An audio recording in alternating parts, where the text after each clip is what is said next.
Eis o Kippá, a presença religiosa judaica em A Colina de Asaf Gavron. O lugar onde temos razão é duro e compacto, Yehuda Amichai. Asaf Gavron nasceu em Arad, Israel, a 21 de dezembro de 1968.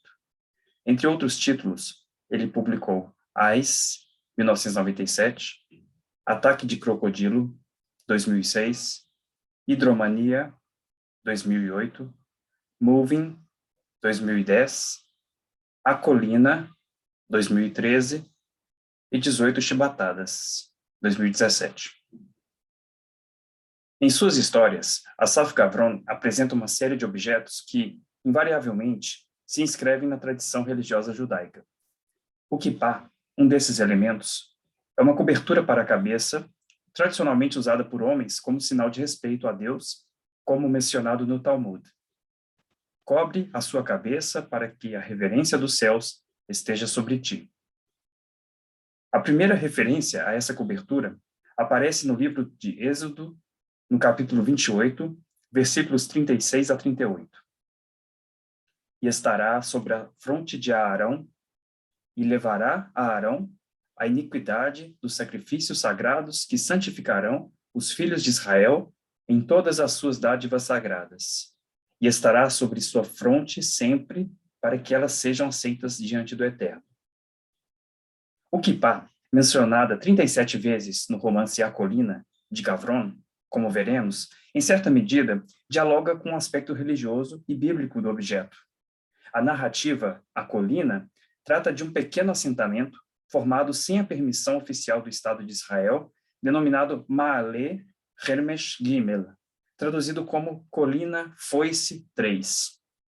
Este se localiza na Cisjordânia, próximo à vila árabe Harmish e a antigos olivais árabes, bem como a dois assentamentos autorizados, Ma'ale Hermesh, Colina Foice, e Ma'ale Hermesh Beit, Colina Foice 2. Ali, os colonos vivem em trailers, que são unidades retangulares de um andar medindo 4,25 metros de largura, 11 metros de comprimento e 2,80 metros de altura. A capa da edição hebraica mostra um desenho de um homem, um colono, de barba e cabelo brancos, olhar centrado no horizonte, mordendo o lábio inferior. O sol está atrás desse homem, cuja pele é bronzeada. Ele usa uma camisa e um kippá, com uma estrela de Davi ao centro, caída para a esquerda, azuis. Segundo Yaakov Hershkovitz, a imagem da capa remonta a pioneiros e a movimentos sionistas que fundaram o Estado de Israel. Estabelece-se, assim, desde a capa, uma conexão entre os antigos pioneiros e os atuais colonos.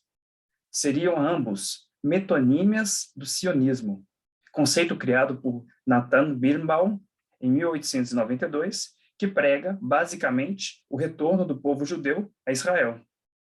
Os kibbutzim, os habitantes das fazendas comunitárias, desempenharam um papel na vanguarda sionista, na medida em que serviram para a composição e a consolidação do país. Porém, a partir dos acordos de paz de Oslo, em 1993, novos assentamentos passaram a ser considerados ilegais. O prólogo de A Colina descreve a origem do assentamento Ma'ale Hermesh Gimel. 4 anos antes do tempo da narrativa, Othniel Assis, então residente de Ma'ale Hermesh, decide expandir sua produção de tomate e rúcula. Ele, que usa sempre, simbolicamente, roupas azuis, estabelece com sua família um novo assentamento em uma colina próxima, para onde logo vêm outras famílias.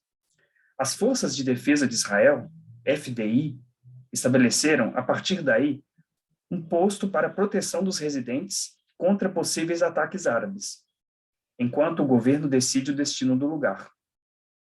Percebe-se, assim, um paradoxo. Ao mesmo tempo em que o sistema jurídico israelense considera o assentamento ilegal, as FDI o protegem de possíveis ataques. O romance se inicia com um eco irônico da narrativa bíblica, insinuando que os colonos vivem em um novo Éden. No topo de uma colina, a terra era leve e parada, quase estéril. Um amarelo acastanhado, pontilhada de pedras e oliveiras solitárias, e, aqui e ali, manchas suaves de verde trazidas pela chuva. Essa idílica colina remete também ao sacrifício de Isaac, que Abraão prepara no Monte Moriá. Esse local idílico oferece, no entanto, um espectro da complexa relação entre israelenses e palestinos.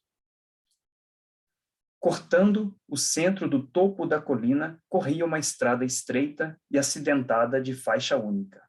Um trailer, uma casa móvel, preso à traseira de um grande caminhão, subia e descia lentamente por seu caminho sinuoso.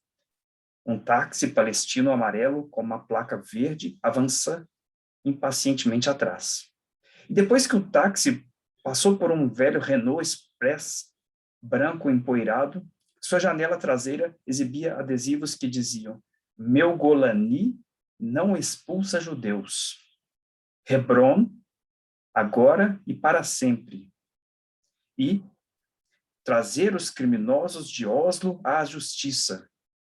Ao volante do Renault estava Otniel Assis, barbudo, usando um grande kippá, tão empoeirado quanto seu veículo. A narrativa, que se inicia com os colonos recebendo uma ordem para a desconstrução de Ma'ale Hermesh Gimel e termina no dia em que a ordem é realizada, oferece também personagens os quais variam estética e ideologicamente.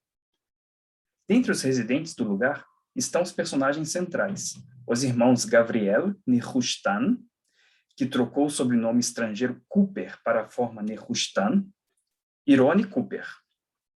Gavriel, ou Gabi, é um judeu religioso e usa o kippá no dia a dia. Roni já é secular, pertence ao grupo de judeus que usa o objeto apenas em cerimônias religiosas e na sinagoga. Eles viveram a infância e a adolescência em um kibbutz, criados por tios, já que os pais morreram vitimados por um foguete sírio. A história, ora foca o presente no assentamento, ora o passado, em especial no kibbutz. Nesse ínterim, os irmãos servem o exército, vivem em Tel Aviv e nos Estados Unidos. Eles são, por assim dizer, produtos de uma educação kibutziana e passam da esquerda secularista para a direita religiosa, como alegoria da história israelense. Gabi se torna religioso e encontra no assentamento um abrigo contra a vida secular. O lugar é o esconderijo ideal para Roni, que foge dos Estados Unidos após cometer fraudes e desviar dinheiro. No reencontro, este se impressiona com o kippá que o irmão usa. Por que o grande kippá branco com um pompom em cima? Roni pensou. A barba ainda está fina, mas um pouco mais longa agora.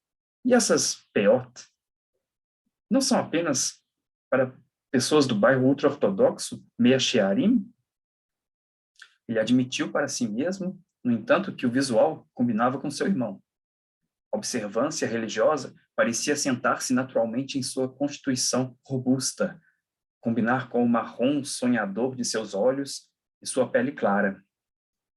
Dos dois, Roni sempre parecia o verdadeiro kibbutznik, com sua pele escura, estrutura sólida, o olhar autoconfiante, às vezes arrogante, porém mais alegre no rosto, que sempre parecia estar à beira de abrir um sorriso. O kippá branco, ao estilo de Breslov, é típica dos seguidores do rabino e líder espiritual Nachman de Breslov. Roni menciona a barba e as peot, cachos laterais, do irmão, que o remete aos moradores do bairro ultra-ortodoxo Mea Shearim, em Jerusalém. Os dois pertencem a mundos distintos.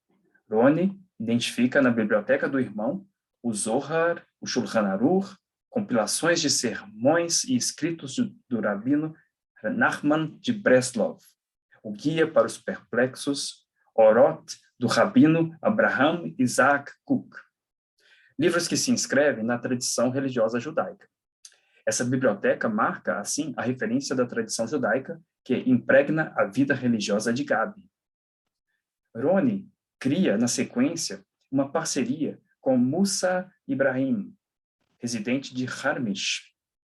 O palestino, Gavron, usa o termo árabe para se referir a palestino, aparentemente simulando a linguagem usada pelos colonos. Produz e vende azeite para Roni, a preço irrisório, que revende em Tel Aviv. No mês hebraico de Iyar, quando os israelenses celebram sua independência e suas memórias, os dois irmãos impedem que escavadeiras destruam o olival árabe. Com eles está Neta Hirshon, residente de Ma'ale Hermesh Gimel, patriota e direitista, interessada em expandir a própria família. As escavadeiras são definidas pelos colonos como monstros cinzentos, verdadeiras feras malvadas. A operação militar visa construir um muro, o que impediria tanto a produção de azeite por Musa, quanto a expansão do assentamento, e é temporariamente abortada. Na narrativa, há colonos de diversas nacionalidades e motivações. Há aqueles motivados a viver ali pelo baixo custo de vida, bem como pela beleza da paisagem. Aos religiosos e aos nacionalistas. Assentamentos, ainda assim, são vistos de forma estereotipada por indivíduos de fora, como no episódio em que uma manifestante de esquerda ataca Roni, recém-chegado dos Estados Unidos e considerado alienado à situação, dizendo: vocês deveriam ter vergonha de si mesmos. Discrepâncias entre colonos não são captadas pela personagem, que os identifica tão só como pessoas comprometidas com a ocupação do território palestino. Os colonos de Ma'ale Hermesh Gimel, especificamente, são, em geral, homens com barbas, peot e grandes kippot de malha, que consideram, por exemplo, os pequenos kippot de ortodoxos modernos como uma concessão vergonhosa. O kippá é mais do que um objeto a cobrir a cabeça. Independente do significado religioso ou místico, percebe-se que o tipo de material, de tamanho ou de cor impõe uma identidade.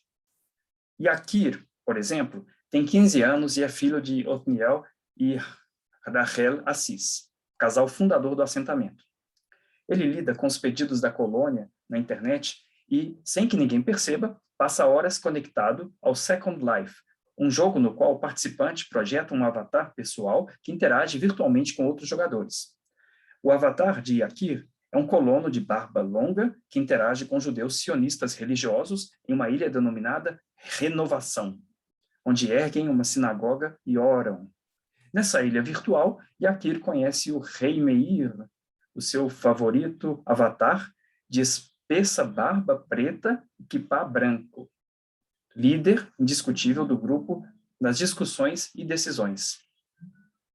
Em um momento do jogo, King Meir, vestido com uma camisa amarela, com o logo do movimento Kar e o slogan Kahane Vive, propõe ações contra mesquitas virtuais e outros espaços tóxicos.